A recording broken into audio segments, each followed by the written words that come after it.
Hey everyone, it's Naomi Wolf with the Geneva Bible, the 1560 Geneva Bible, the Chabad Bible in Hebrew compared with the Revised Standard Version. We're reading through the whole thing. We're at Numbers 30. Yes, I took a couple of days off, which I probably shouldn't have, but it was the first day of Passover last night. So Chag Sameach, which means Chag is holiday, Sameach is happy. Happy holiday, or you can say Chag Pesach Sameach. Pesach is Hebrew for Passover. And it is last night was the first night. Of course, Jewish holidays generally start the evening before, sundown before the and then extend the following day, and then end at sundown again the following day if it's just a one-day holiday, which is true of the first night of Passover. And we had a Seder, and I won't name our host, one of my personal heroes, but as important. It was very, very interesting to see how someone who really put his career and reputation on the line to protect the human species during COVID, and for the truth, just this passionate, commitment to the truth. And I've got to credit his wife and his kids who didn't, stand in the way and who no doubt supported him in doing that. You can see this direct line. I'm not saying there were no other influences on, our host last night in his taking such a heroic stand for liberty. However, you can really see in the reading of the Passover Seder, which we're enjoined to do, and you remember just in the last couple of chapters, interestingly, the how to celebrate Pesach in addition to Shavuot and Yom Kippur and Rosh Hashanah, are all spelled out. But you can really see the direct line from 3,500 years ago. We were slaves in Egypt. 3,200 years ago, we're that's the period when the 12 tribes are originating in the desert. Right till last night, this direct line. And I don't know, maybe Hindu practices go back that far, but I don't know of another civilization that has continuous practices. Maybe Zoroastrianism, I'll have to check. But it literally, what we were doing last night is literally what you heard a couple of chapters ago. For the second or third time, by the way, in this story, God instructed us to do. You were slaves in Egypt, and the phrasing is always very similar. You were slaves in Egypt. They were mistreating you. They were abusing you. I brought you out of the land of Egypt. I brought you out of the house of slavery. And Yeshua, what a slip. And God, Yahweh, always says, with a mighty hand and a strong forearm, Zroa Chazaka, Yad Chazak, and an outstretched forearm. And he also says last night, in the excerpts that were put together by the rabbis, who are compiling the Talmud and arguing about the Torah, going all the way back to the Babylonian exile, he says, for emphasis, it was I who brought you out. It was I who did these miracles. It was I who slew the firstborn children of the Egyptians, not an angel, not a messenger, not an emissary. It was I, God. I did it. I did that for you guys. So don't forget. And le dor vador is the phrase, from generation to generation, literally to generation to generation. Dor is a generation. You need to tell this story to your children so that they remember that we were slaves in Egypt. And the other really interesting thing about the Passover Seder, many interesting things, we talked about it last Passover, and I think maybe the Passover before, because we've been doing this for over 2 years, you guys, as I recall. But, there's this symbolic plate, and it's the Passover platter. Seder means order, literally. So it's a meal that is done in order, right? There's prayers and blessings and, pouring of wine, 4 cups of wine. You quote the rabbis, you recapitulate some of the analysis of the story of the Exodus from Egypt from the rabbinical tradition, and then you get to the meal. And, children everywhere, all over the world, have very vivid memories of kind of waiting for, hours to get through the preliminary parts of the Seder and then to get to the meal. And then the most fun part for kids is, of course, pardon me, the four questions, which is a way to engage children and keep them alert, and also, like, I think, culturally habituate them to Torah analysis and Talmudic analysis. It's four questions about kind of how to approach the learning, the lesson from the meal and the celebration that we're having. And children, the youngest person at the table, is supposed to ask the question. So children ask, and that engages them.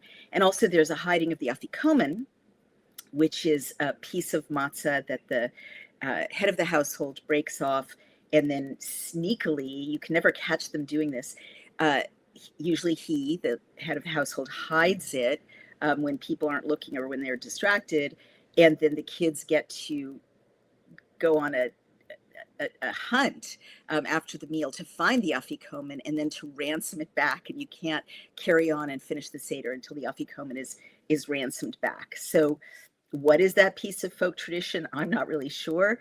Definitely, again, it's a way to keep the kids engaged and to keep them alert, right?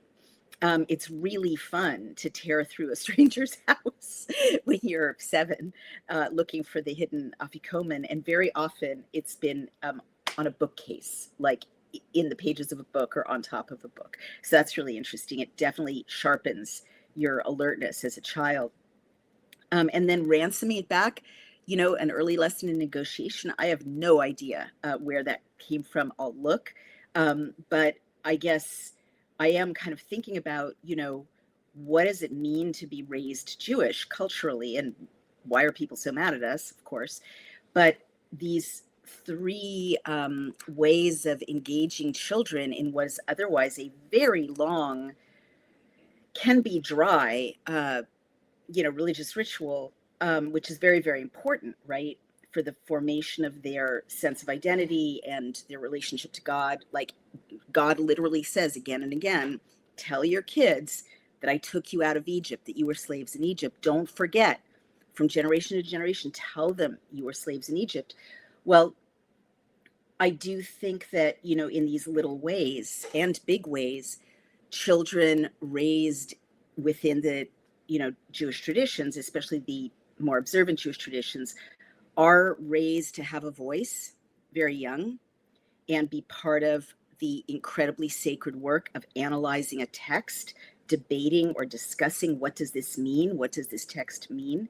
That's not, as I've said so many times, that's not considered rebellious or disrespectful in Jewish practice. It's literally the heart of what you're supposed to do every day, all day long, especially if you're male. If you're female, as the rabbis explain, you're welcome to, but you don't have to, because the assumption is that you are closer to God anyway, because you're closer to the source of life.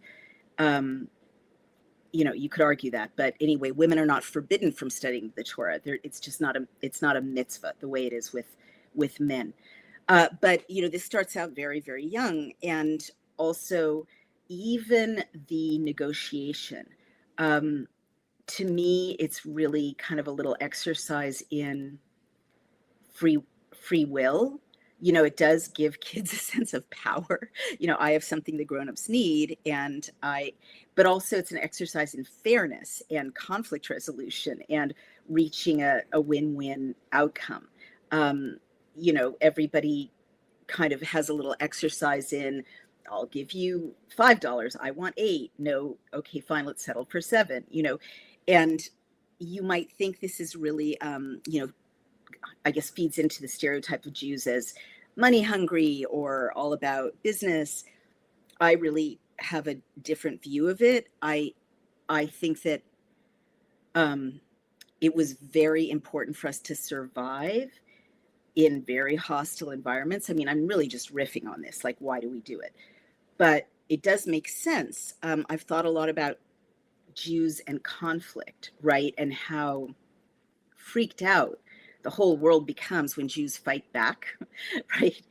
Physically fight back. And, we really haven't been allowed to for, since the destruction of Judea in 70 AD, until 1948, of course, when we had our own country again, or Israel was a country with an army.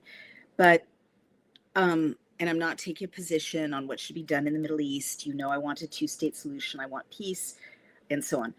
But I do think that to survive for 2,000 years in one incredibly hostile environment after another does take the ability to not function from your prefrontal cortex. I'm sorry, to not function from your amygdala, not to get in a bar fight or, kill the Cossack down the road because he threatened your family.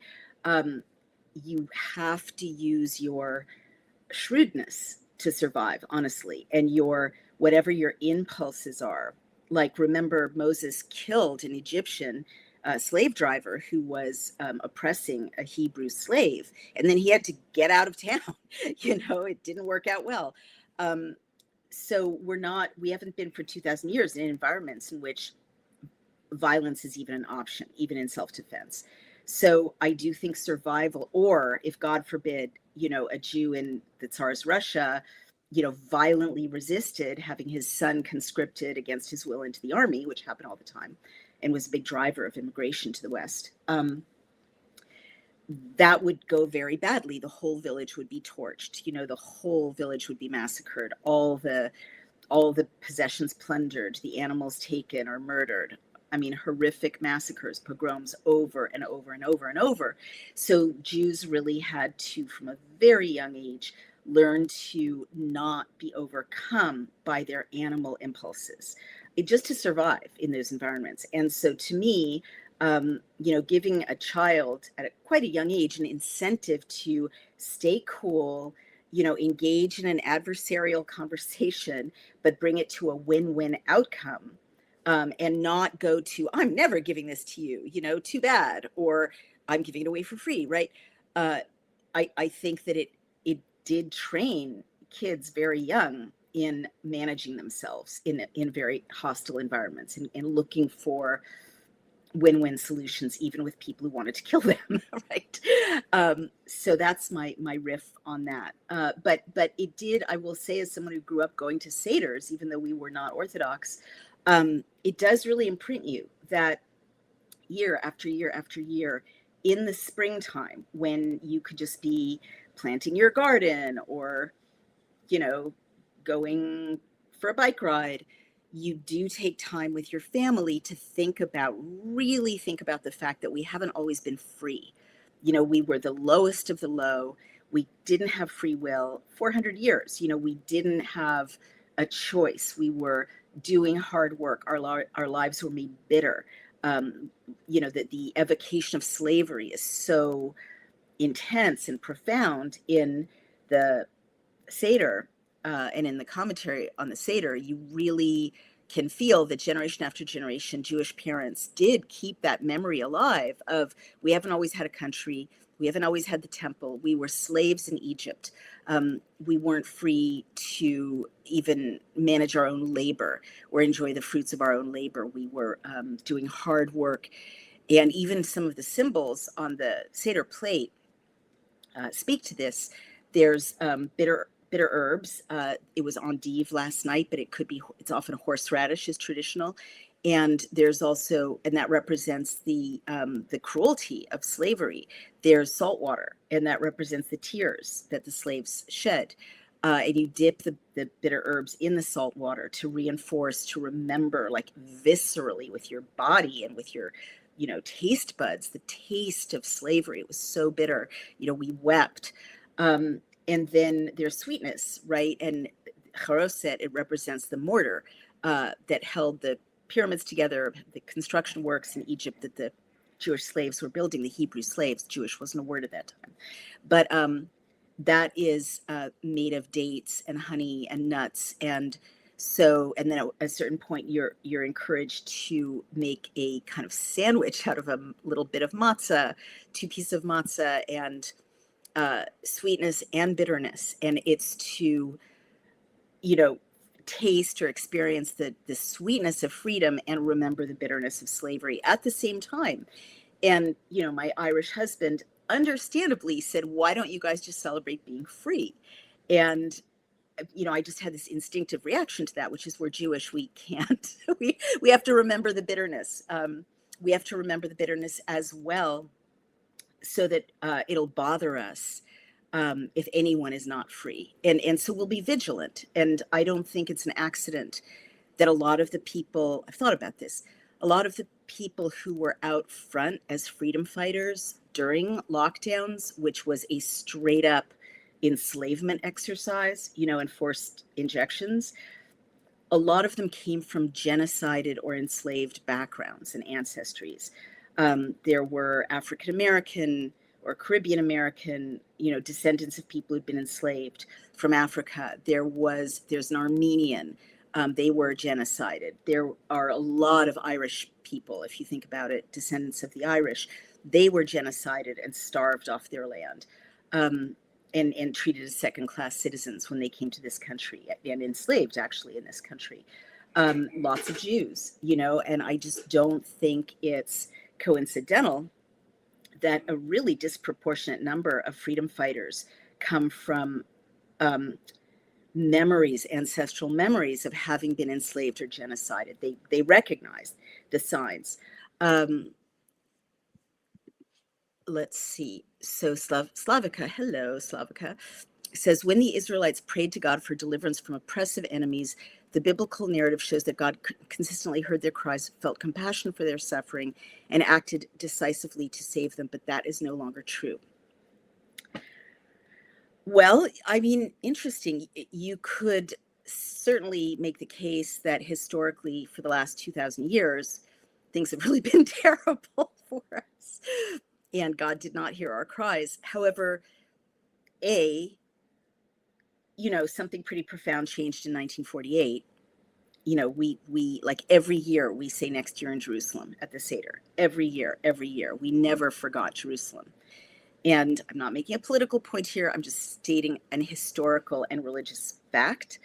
We never kind of forgot about it and just thought, okay, well, here we are in, you know, Siberia or, you know, Argentina. We'll just forget about Zion. We never forgot, right? And we're not supposed to forget. Like, our text says, don't forget. You know, it also, the text says you're going to be gathered back in. It does say that. We've talked about that. So that really did happen. And I guess I would also say, you know, look at what's happening in the world right now. And I don't want to get ahead of events, God forbid, but, you know, a crazy rogue regime working on nuclear warheads that could take out human civilization is is being bombarded by an alliance of this tiny country of, very hated people historically, and the world's greatest superpower allies, right? And, you know, this rogue regime is dumping missiles on Israel, and everything's pretty much okay. I mean, it's kind of extraordinary. So it doesn't look like normal warfare, I have to say. I'm not going to get spookier than that, but it does kind of feel like, you know, events are unfolding, you know, in some metaphysical way that I don't want to get ahead of, right? Because God forbid it could all fall apart. And I guess the last thing I would say, Slavica, is, you know, you could look at any 2,000-year period of human history, including the Roman Catholic Church, and say God's favor wasn't consistently with those people. Or the Church of England, you know, the Protestant Reformation, the Quakers, you know, the Huguenots. I mean, every religion has had persecution and setbacks and difficulties. And so I guess what I would say to you gently in pushback is, what does it mean to to have God hear your cries. I don't think it means you always get exactly what you want. I don't think it means you never get defeated. I think it means God hears your cries. And certainly in this story in the Hebrew Bible, this is happening over and over. Like the people ask for something from God and they don't always get it the way they ask for it, right? Because often God has other plans than their own plans. They don't even get to, the menu they want in the desert. uh they were literally crying for the flesh pots of Egypt, and God's like, nope, you're gonna have manna, and you're gonna have manna again, and you're gonna have manna again. I'm not taking you back to slavery even though the food was better. Right? So I think I think that we should bear that in mind. We don't know what it means for God to hear our cries every minute, because God's making it clear in this story anyway that his definition of responding to us for our own good in the larger plan is not always aligned with our limited vision of how good that food tasted when we were slaves in Egypt. Um, let's see now. James Green. Is it true that Israeli bulldozers deliberately dig up the cemeteries of Palestinians in Gaza and prohibit displays of grief and mourning by the subject population? Well, James, I've never heard of that. It's definitely against the rules of war that uh, the IDF is supposed to abide by. Um, I do know, not to engage in whataboutery, that Jewish cemeteries are routinely desecrated all over the Arab world. Most Arab countries used to have big Jewish populations that were kicked out in the 40s and 50s, and cemeteries are desecrated. But if you've got a good source for that, let's see it. Obviously, it shouldn't happen. I've never heard of it. I just want to remind everyone, Palestine's in charge of Gaza now. Gaza is in charge of Gaza. And, you know, the Palestinian Authority is in charge of the West Bank. Um, I'm not saying bad things don't happen. I'm saying there is a ceasefire, and what is happening in Gaza now is under the oversight of the Gazans, and what's happening in the West Bank is under the oversight of the Palestinians. But bring me your source. I'm happy to call out any bad behavior. I just think we should be consistent and call it out on both sides. All right, let's get to the text, you guys. Thank you for your wonderful questions. I appreciate you being here because I know there's so much anti-Semitism in the interwebs these days, and I appreciate you, wanting to know what the real truth is about the things you're being shown. So I'm having a little bit of trouble sharing my screen. Darling, would you would you help me, sweetheart? I can't see. Okay, share screen. Never mind. I think I got it. I got it. Nope, nope. Oh, because, oh my gosh, you guys, I'm open on Safari and not on. So grab the URL from Chrome. Yeah, I'm gonna have to sign off and sign back on. I do, baby, because um how your browser has blocked your screen. I'm trying to share my screen, but it turns. Where's Sean? Where's Sean? Sean is in production. Sean, are you there? Can you text him, honey? He'll help me out. But I may have to sign off and sign back on in Chrome because I cannot share my screen with you guys. That's so sad. Yeah, you know what? I'm going to come right back in Chrome. So give me 4 minutes and you'll see me again. Okay.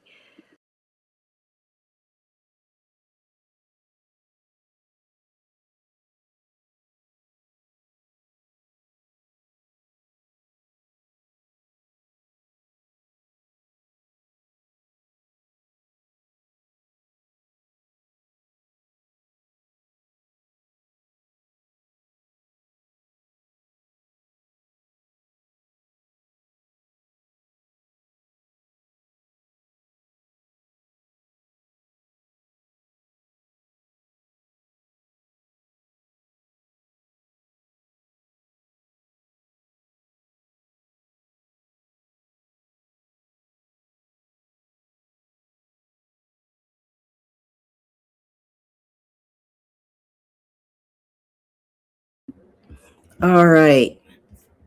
Are you guys with me? Yes, you are. So I don't know the answer to that, James Green, but as always, bring me a source and I will take a look at it. Let's see now. One more question. What is a myth? Okay, well, I can't even relate to that question. I'm sorry. So let's just go right ahead. It's been a long intro, but I've now figured out how to share my screen. And let's start with the Geneva Bible and that beautiful Elizabethan text. Here we go. Numbers 30. And again, you can follow along. You don't even have to buy the book. You can follow along on archive.org. Chapter 30. Again, the subheadline is not original. It's the commentators concerning vows, the vow of the maid, of the wife, of the widow, or divorced. So this is about the vows of women. Then Moshe spoke unto the children of Israel according to all that the Lord had commanded him. Moshe also spoke unto the heads of the tribes concerning the children of Israel, saying, This is the thing which the Lord has commanded. Whosoever vows a vow unto the Lord, or swears an oath to bind himself by a bond, that is to commit himself to an outcome, he shall not break his promise, but shall do according to all that proceeds out of his mouth. If a woman also vow a vow unto the Lord and bind herself by a bond, being in her father's house in the time of her youth, and her father hear her vow and bond wherewith she has bound herself, and her father hold his peace concerning her, then all her vows shall stand, and every bond wherewith she has bound herself shall stand. But if her father disallow her the same day that he hears all her vows and bonds wherewith she has bound herself, they shall not be of value, and the Lord will forgive her because her father disallowed her. And the note says, by not approving or consenting to her vow.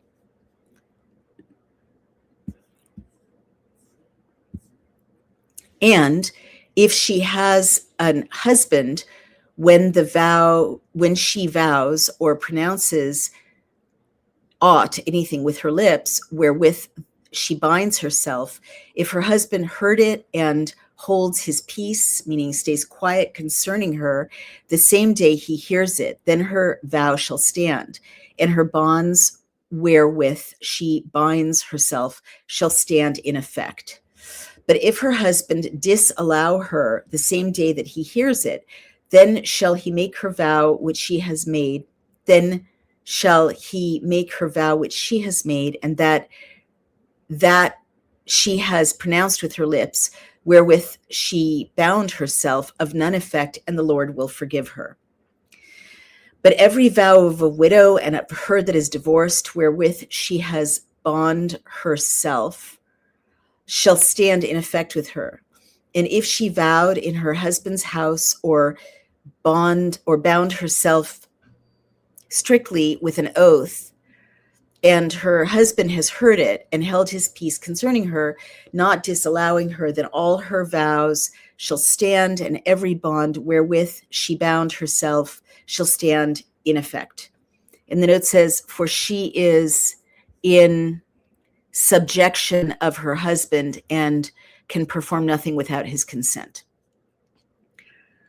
But if her husband disannul, then all her vows shall stand, and every bond wherewith she bound herself shall stand in effect.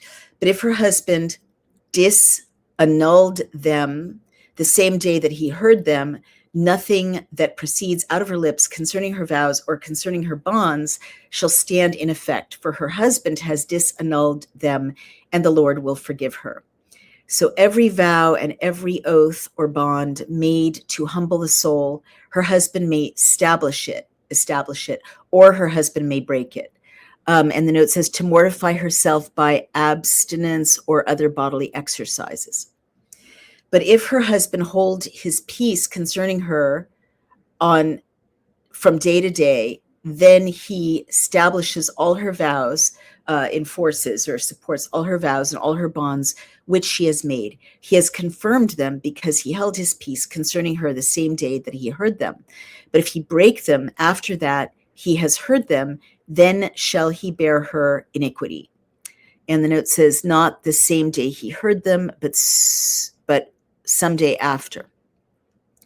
These are the ordinances which the Lord commanded Moshe between a man and his wife, and between the father and his daughter, being young in her father's house. And of course, at that time, being young in her father's house meant that she was unmarried. She's still, women didn't live on their own at that time. They went straight from their father's home to their husband's home. And so that is the 1560 Geneva Bible. And I guess what I would call your attention to is this is 3,200 years ago. And it was not until the 1880s that in Britain that women had property rights in their own right. Married women had property rights.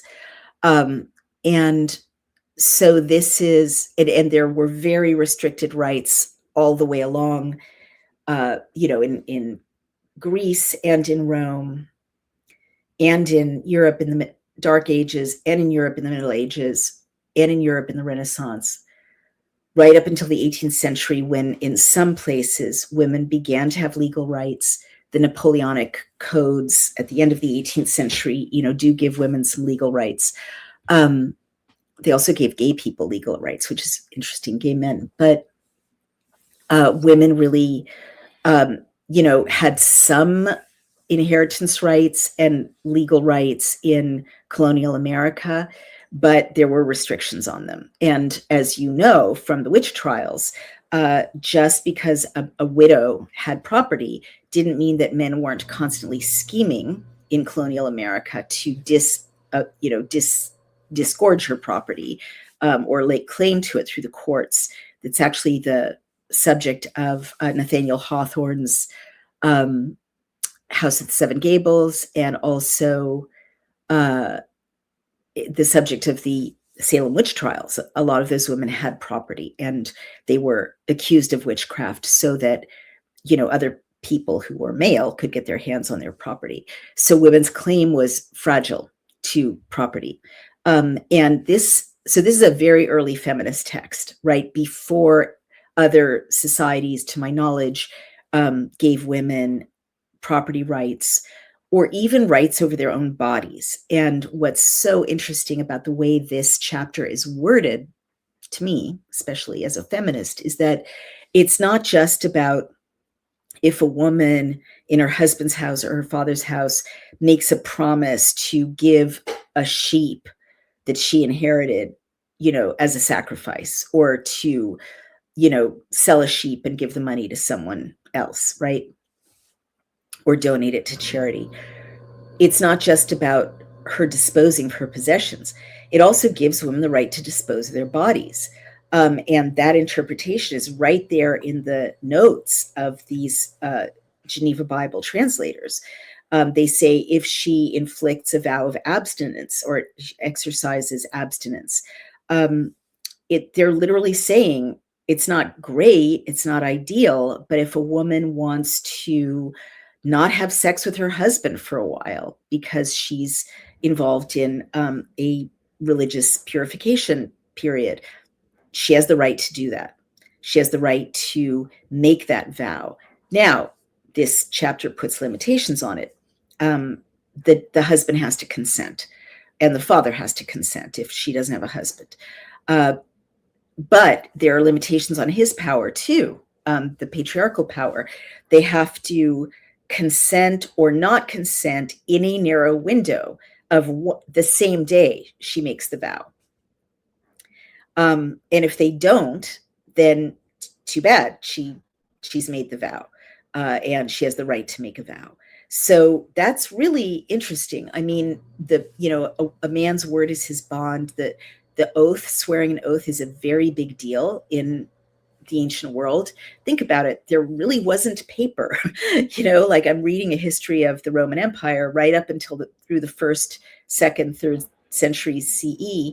People had to write on broken pieces of pottery or on flat clay tablets that were covered with wax, and then they would scratch the letters into the wax, right? Or, sometimes if the climate was dry enough and there were plants that were appropriate for it, like in Egypt, they would write on papyruses or make kind of paper-like parchment out of papyrus. But, these people are wandering around with their sheep and goats in the desert, with the wilderness of Sin, the wilderness of, the Moabites, right, on the edge of the Negev, like what's now sort of central and southern Jordan. And I've been there. It's very dry and bleak. There's nothing growing there. There's no papyrus. There's no, wax. There are no honeybees. There's no, there's barely clay, right, to make clay tablets to write on. There's plants to make ink out of, don't exist, or very hard to find. It's desert, it's wilderness. So in that condition, you've got to imagine that men and now women had to be able to say, I will give you this sheep for 20 sesterces, or 20 shekels. And their word was their bond, right? Or else things would be absolute chaos and there would be conflict everywhere. People had to take swearing very seriously. They had to take oaths very seriously. Oaths were the lifeblood of social life and business, commerce, and also religious practice, right? There's a lot of oath taking in religious practice, even if you're just taking an oath to give your child, this comes later, but give your child up to service to help the priest, or if you're taking an oath of poverty or oath of chastity.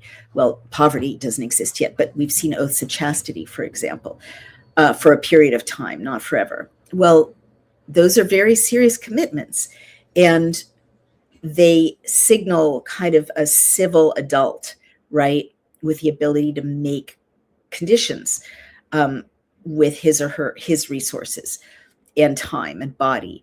Well, now this chapter includes women in that. This chapter gives women the right, certain restricted rights, to say, I am going to, donate the sale of this sheep to the temple in thanks for my having a healthy baby. And, Brian has 24 hours to say, we can't afford that, honey. You can't give the money for the sheep you sold to the temple. You've got to, we've got to repair the roof. He's got 24 hours to do that. I'm kind of hoping he doesn't overhear this.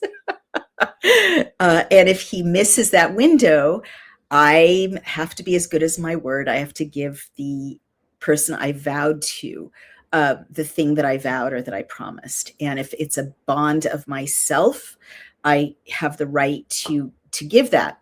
And what's very, very interesting about this, and it's not much elucidated, right? It's pretty bare bones, is does it include oneself, like in marriage? For instance, it does give some time and attention to unmarried women in their father's homes, and that they can make vows. And presumably, like, the most important thing an unmarried woman could do at that time was get married, and ideally get married to the right husband to have a productive, healthy, happy marriage and family with lots of children. So does this mean that young women had 24 hours to choose a husband? In other words, I don't like that, guy twice my age who's kind of unattractive that you guys want to set me up with because he has a giant flock of, goats. I like, Yaakov over here, who's my age and handsome and makes me laugh. But he has 3 goats. Okay, I'm going to commit myself to Yaakov. Dad, you've got 24 hours to go against my wishes, but now they're my wishes. It really gives young women power within the family to some extent that young women literally didn't have in the ancient world at this time, at all, in terms of disposing of themselves as wives. So it is definitely early feminism. So let's take a look now at the Hebrew. I'm not going to go through the Hebrew in detail. Sorry, I need to open that. There we go. Because this is a pretty technical chapter. But let's see if anything leaps out. If a man makes a vow to the Lord or makes an oath to prohibit himself, he shall not violate his word. So it really stresses how important, being true to your word is. Now, this is where women come in for the first time in this chapter. Ve'isha ki tidor, and a woman who makes a vow, neder l'Adonai, to the Lord, tidor neder, who vows a vow to the Lord. Ve'asra isar, again, that repetition, or imposes a prohibition. Asur means forbidden. So she forbids a forbiddenness. Bevet aviha, in the house of her father. Bin ureha, in her youth. A ne'ara is like a teenager, a youth, a female youth. Veshama aviha, and heard her father. Et nidra, her vow. Esara, and prohibition. Asher asra, which she prohibited. Al nafsha, on her spirit, literally. Vehe cherishla, and aviha, and remained silent, her father. Vekamu kol nadreha, and they will stand, literally rise up, all of her vows. V'chol isar asher asra, and all her prohibitions that she has prohibited. Al nafsha yakum, on herself will stand. So this translation is very interesting because in the Hebrew, it's much more of an implication of sexual boundaries. In other words, she's forbidden a forbiddenness on her spirit.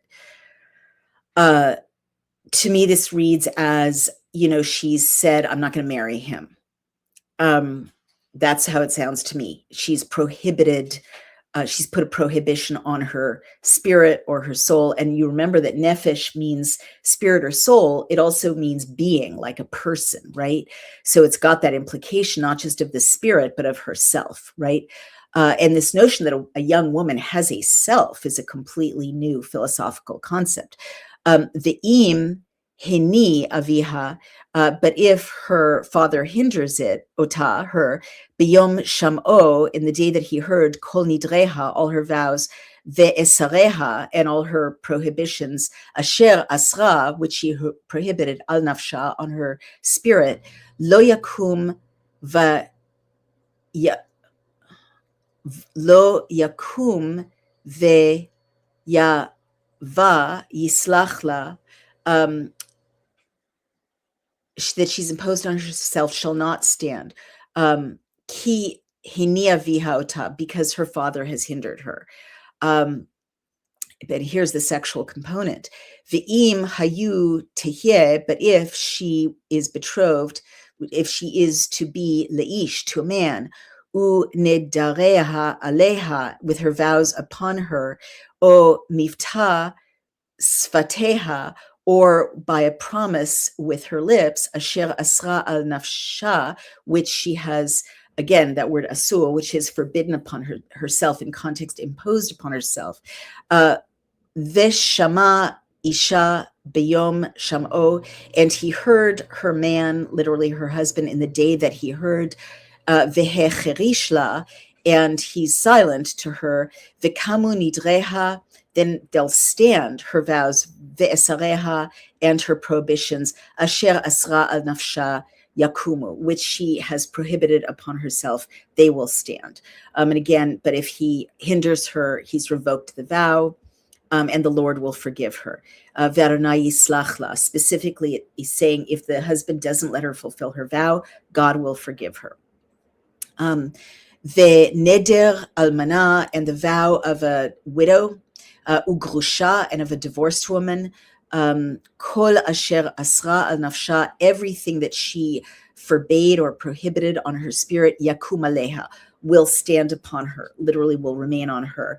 Ve'im beit isha nidra, but if in the house of her man, meaning this woman has a husband, she swore, o asra isar, or she prohibited a prohibition al nafsha, on her spirit, be shvu'ah, by swearing, Veshama isha, and her husband heard it, vecherish la, and remained silent to her, lo hini ota, and did not hinder her, vikamu kol nidareha, then they will stand or rise up all her vows, v'chol isar asher asra, and every prohibition that she prohibited, al nafsha yakum, on her spirit shall stand. So in the Hebrew, I think that this, like, she's prohibited prohibitions on her person and they will stand, is much more authoritative and powerful an attribution of the right of women to decide what happens to their bodies and their spirits.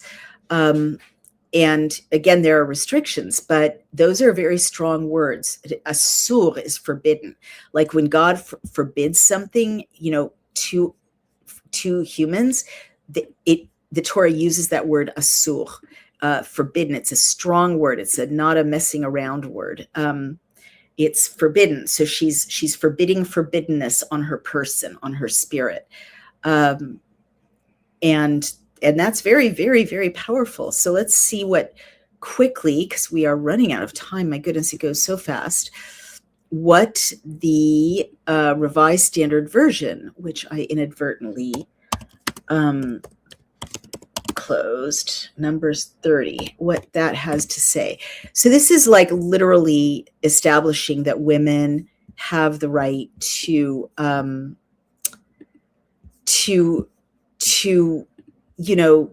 decide what commitments they make with themselves. And the words are as clear as they can be, asur, the prohibition on herself. All right. I'm putting a prohibition on myself.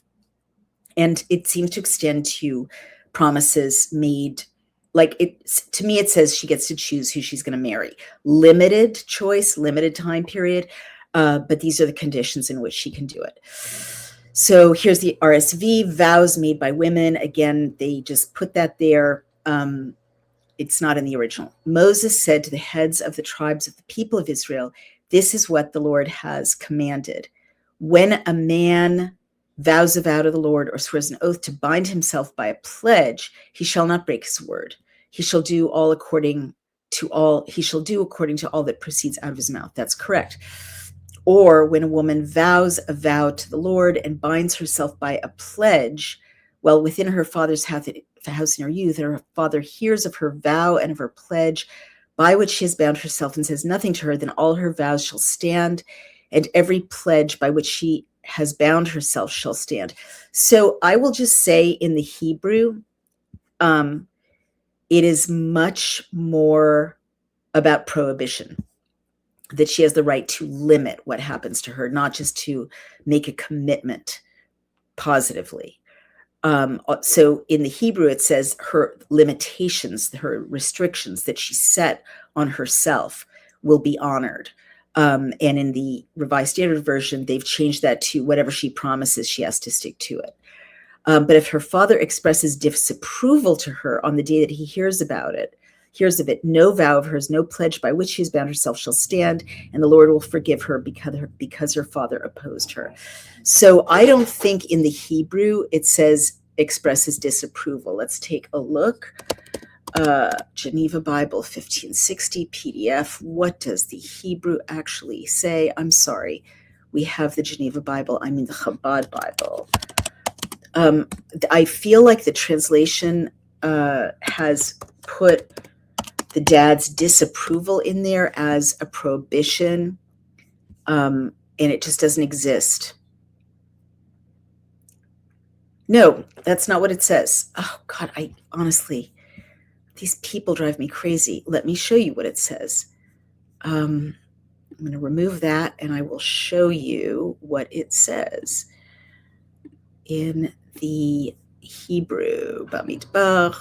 It doesn't say what the Revised Standard Version says. All right, so again, RSV says, line 4, and her Okay, line 3. Or when a woman vows a vow to the Lord and binds herself by a pledge while within her father's house in her youth, and her father hears of her vow and of her pledge by which she's bound herself and says nothing to her, then all her vows shall stand, and every pledge by which she's bound herself shall stand.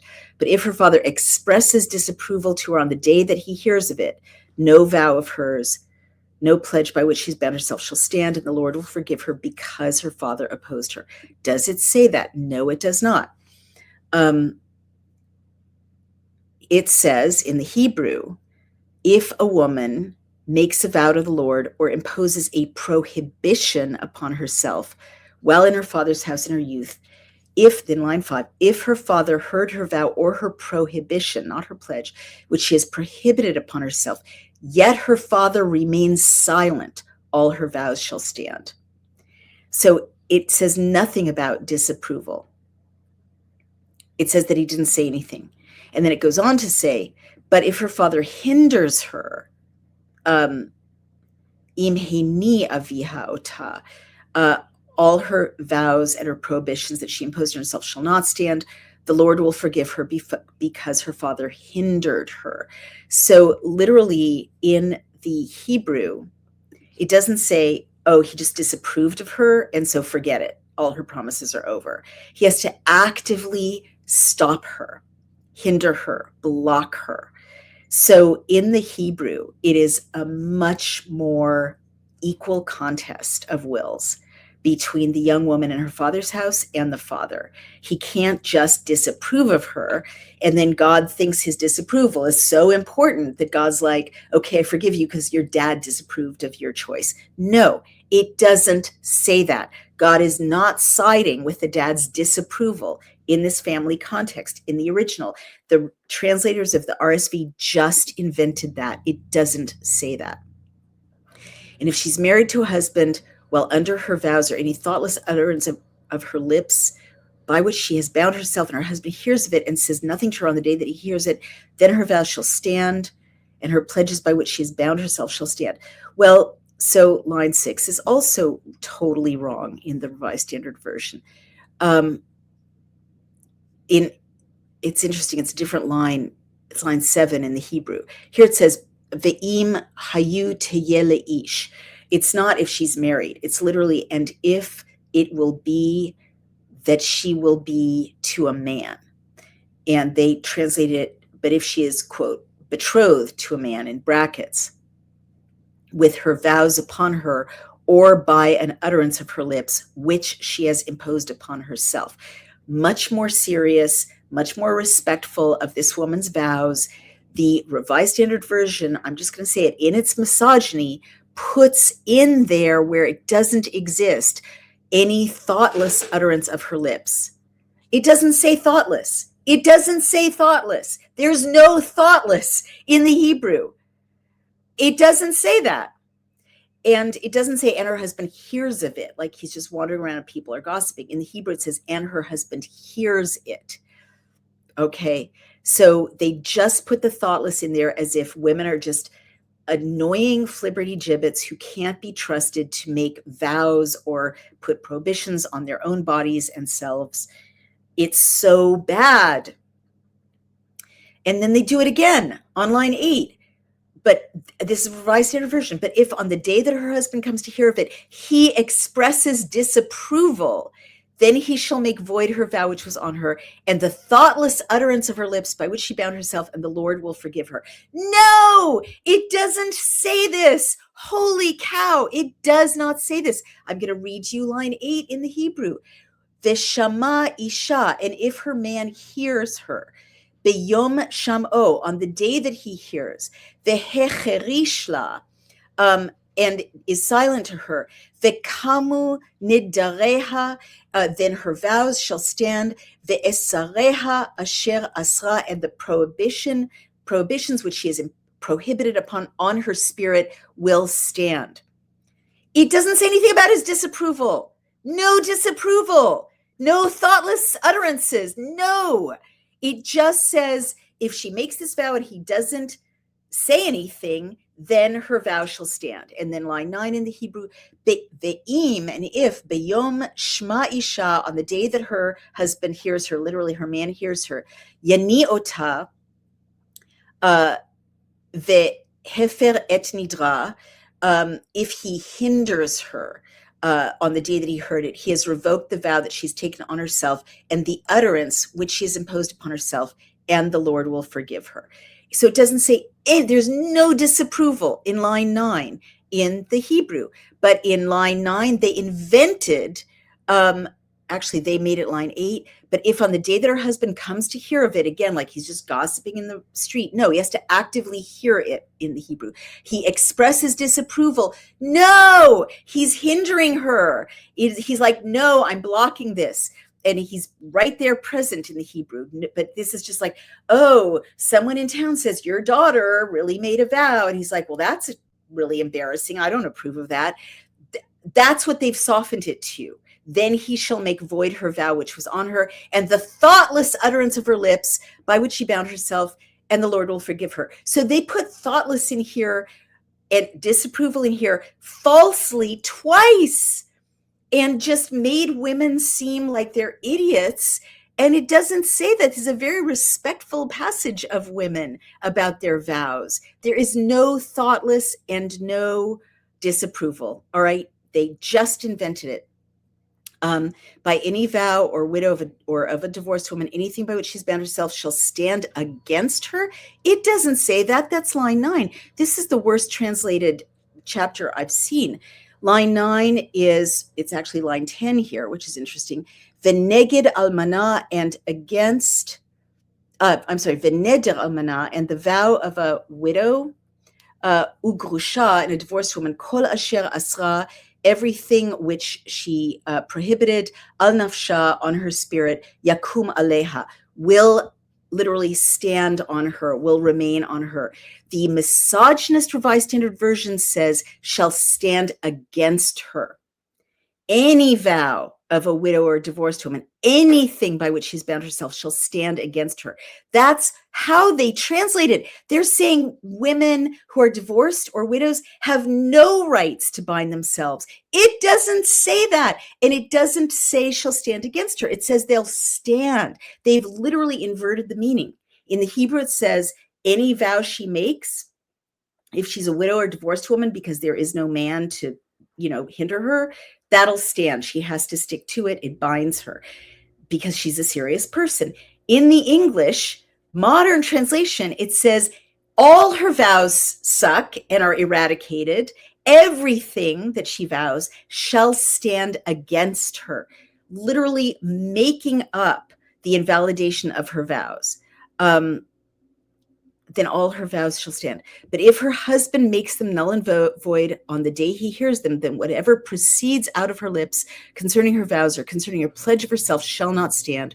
Her husband has made them void, and the Lord will forgive her. That's line 12. Let's see what it is in the Hebrew. Ve'im hafer yafer otam. He has to revoke them in the Hebrew. And in the English, it's makes them null and void, as if he is the law, as if he is God's law. And then they go on to say, any vow and any binding oath to afflict herself, her husband may establish, or her husband may make void. No! Oh my God, this gives total power to the man. Let's go back to line 13, which here is line 14. Kol neder, every vow, v'chol shvu'at, and every oath, isar le'onat nefesh, a binding oath of, and you've run into this word ani before. It means humble, or it does mean affliction or poor. It's the same word that Jesus used according to the Hebrew Matthew when he was saying blessed are the poor, but it's like to humble your spirit. Okay, so every binding oath of self-humbling, isha, her husband, yakimenu ve'isha yeferenu. Her husband will uphold it or revoke it.